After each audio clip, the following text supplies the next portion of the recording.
Hey guys, welcome back to my channel. जैसे कि मुझे कमेंट आ रहे थे कि आप लोग में से किसी ने कमेंट किया था कि 2020-22 पीजी सेकंड सेमेस्टर के क्वेश्चंस मैंने अपलोड नहीं किए थे। तो आई एम रियली सॉरी। मुझे लग रहा था कि मैंने अपलोड कर दिया है, बट मैंने भी देखा तो मैंने अपलोड नहीं किया था। तो वो मैं आप लोगों के लिए अब लेकर आ गई हूँ। एक्चुअली क्या हुआ था कि मुझे भी टाइम नहीं मिल पा रही थी, हमारे भी नेट की एग्ज़ाम है, तो मैं थोड़ा उसमें बिजी थी। साथ ही साथ एक और गुड न्यूज़ देना चाहूँगी कि जो यूट्यूब की तरफ से मुझे नवंबर मंथ का जो रिकैप दिखाया गया था, उसमें मुझे पता चला कि 226 लोगों ने मेरे जो वीडियोस हैं उनको शेयर किए हैं एक दूसरे के साथ। तो ये मुझे काफ़ी ज़्यादा मोटिवेट किया कि मैं रोज़ वीडियो आप लोगों के लिए एटलीस्ट बनाऊं, क्योंकि अगर मेरी वीडियो से आप लोगों को हेल्प मिल रही है तो मेरे लिए भी अच्छी बात है। और साथ ही गूगल पे सर्च किया जा रहा है मेरे वीडियोज़, और गूगल पे मेरे वीडियोज़ रन कर रहे हैं, तो मुझे बहुत अच्छा लगा, बहुत खुशी मिली। और थैंक्स टू अंजना जिन्होंने मुझे ये क्वेश्चन सेंड किया है।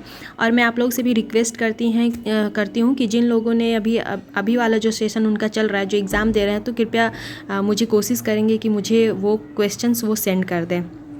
तो ठीक है, फिर मैं अब आगे बढ़ती हूँ।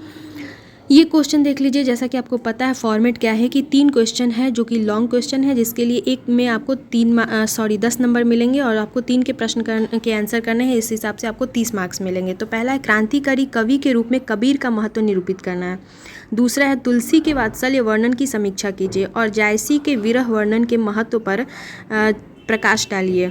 फिर है भ्रमर गीत के भाव सौंदर्य पर प्रकाश डालिए। नेक्स्ट है कि रैदास की भक्ति भावना पर प्रकाश डालिए। और फिर अगला क्वेश्चन हमारा, घनानंद के काव्य में भक्ति और श्रृंगार एक ही सिक्के के 2 पहलू है, इस कथन की समीक्षा कीजिए। देखिए, मैं बार बार बोलती हूँ कि आप अपना जो पीजी का सेमेस्टर वाइज जो भी एग्ज़ाम है उसको बहुत अच्छे से नोट्स बना के अगर आप पढ़ते हैं, या फिर एग्ज़ाम में भी बहुत अच्छे से आप पढ़ के एग्ज़ाम देते हैं, तो आपको अलग से नेट की तैयारी करने की कोई ज़रूरत ही नहीं है। यही सारी चीज़ तो हमारे नेट के एग्ज़ाम में है। आप अगर सब्जेक्टिव यहाँ पे पढ़ लेंगे तो आपको तो ऑब्जेक्टिव ऐसे ही आ जाएगा। तो आप अभी से पढ़िए। जो बच्चे सेकंड सेमेस्टर में हैं, तो प्लीज़ आप ये मत सोचिए कि एक बार हम 4th सेमेस्टर का एग्ज़ाम दे के निकल जाएँ और फिर हम घर पे बैठ के 6 महीने तैयारी करें। आप इसी के साथ अपनी तैयारी शुरू कर दीजिए। अब अगला क्वेश्चन जो है हमारा, वो 2 नंबर क्वेश्चन है। ये इसमें आपको 4 पे संक्षिप्त टिप्पणी लिखनी है और एक के लिए आपको 5 नंबर मिलेंगे, तो टोटल 20 नंबर का है। इसमें है कि मीरा के कृष्ण, कबीर के राम। जैसे मीरा के बारे में सबको पता है कि मीरा जो कृष्ण की भक्ति करती थी, उनकी माधुर्य भाव की भक्ति थी। वो कृष्ण को अपने पति के रूप में प्रेम करती थी और उसमें है। लेकिन सूर की जो भक्ति है वो सखा भाव की भक्ति है, तुलसीदास से भाव की भक्ति है। तो ये सब चीज़ भी आपको यहाँ पे पढ़ना है। कबीर के राम क्या है? कबीर के नाम निर्गुण है, आपको भी पता है। जैसे वो कबीर राम का नाम तो लेते हैं, लेकिन उनके राम जो है वो साकार नहीं है, वो निराकार राम है। बिहारी की बहुज्ञता, कबीर के समाज दर्शन, तुलसी का लोक मंगल, बालकांड का वैशिष्ट्य, पद्मावत अन्योक्ति व समासोक्ति, और बिहारी का रूप वर्णन। तो ये सब में से आपको किसी 4 के ऊपर टिप्पणी लिखनी है, जो कि शॉर्ट पेज 1 से 1.5 पेज में आप लिखेंगे अच्छे से, आपको अच्छे मार्क्स मिलेंगे। लेकिन कंटेंट अच्छा होना चाहिए। अब ये नहीं कि कुछ भी आप लिख दें उसमें। अब फिर तीसरा क्वेश्चन है जो कि बहुत ज़्यादा इंपॉर्टेंट है, और ये है ऑब्जेक्टिव क्वेश्चंस, जिसके लिए आपको एक क्वेश्चन के 2 मार्क्स मिलेंगे और टोटल 10 क्वेश्चन है तो आपको 20 मार्क्स मिलेंगे। ये तो यहाँ का गेम चेंजर है। अगर आप 10 क्वेश्चन सही कर लेते हैं तो आपको सीधे 20 मार्क्स मिल जाएंगे। और क्वेश्चंस काफ़ी आसान है, आपने जो पढ़ा है वही सब क्वेश्चन है। आइए देखते हैं। पहला है कि कान्हावत।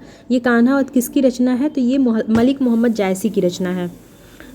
अगला क्वेश्चन है हमारा, अखरावट किसकी रचना है? तो ये भी मलिक मोहम्मद जायसी की ही रचना है। चित्ररेखा, ये भी मलिक मोहम्मद जायसी की रचना है।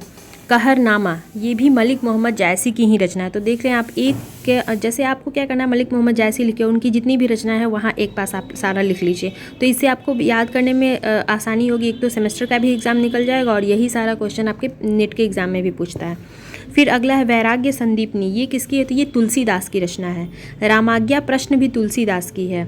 बरवे रामायण, ये भी तुलसीदास की है। और कृष्ण गीतावली, ये भी तुलसीदास की है। पार्वती मंगल भी तुलसीदास की है। और गरवा गीत किसकी रचना है ये मुझे नहीं पता है, तो अगर किसी को पता हो तो आप बता दीजिएगा।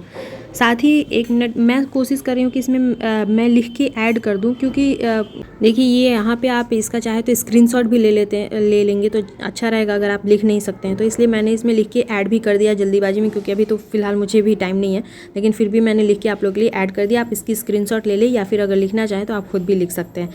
मिलते हैं नेक्स्ट वीडियो में। Till then bye bye. और चैनल पे पहली बार आए हैं तो सब्सक्राइब कर दें, और पुराने सब्सक्राइबर हैं तो लाइक तो ज़रूर ही कर दें।